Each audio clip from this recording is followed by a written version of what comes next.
Kompanitë globale të energjisë po kthehen në bazë dhe po përqendrohen në kërkimin e burimeve të reja të naftës dhe gazit. Kjo u deklarua në një konferencë të mbajtur në Houston, në Shtetet e Bashkuara të Amerikës këtë javë, duke i dhënë fund viteve të mungesës së investimeve në eksplorim.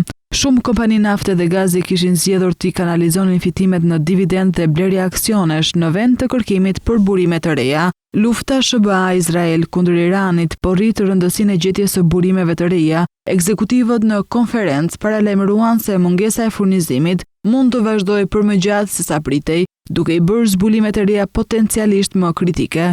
Industria e naftës dhe gazit ka zëvendësuar më pak se 25% të prodhimit të saj vjetor, një rënje drastike që nga kulmi i kërkimeve nga vitet 1950 deri në vitet 1970, kur zëvendësoi prodhimin mbi 5 herë në vit. Teknologjia po i ndihmon kompanitë të mëdha të naftës të lëvizin më shpejt se kurrë, duke shkurtuar kohën midis bërjes së një zbulimi dhe shpimit të parë të naftës, thanë drejtuesit. Equinor Norvegjis po synon një afat kohor mesatar eksplorimi nga zbulimi deri te nxjerrja e naftës së parë, prej 2 deri 3 vjetësh, nga 5 në 6 vjet, tha CEO Anders Opedal për Reuters në një intervistë. ExxonMobil po përshëndrohet gjithashtu te shpejtësia. Një raport nga OECD këtë të njëjtë uli parashikimin e saj për rritje globale nga 3.3% në 2.9% në vitin 2026, pasi çmimet në rritje të energjisë e rrisin inflacionin në vendet e G20-s me 1.2 pikë përqindje.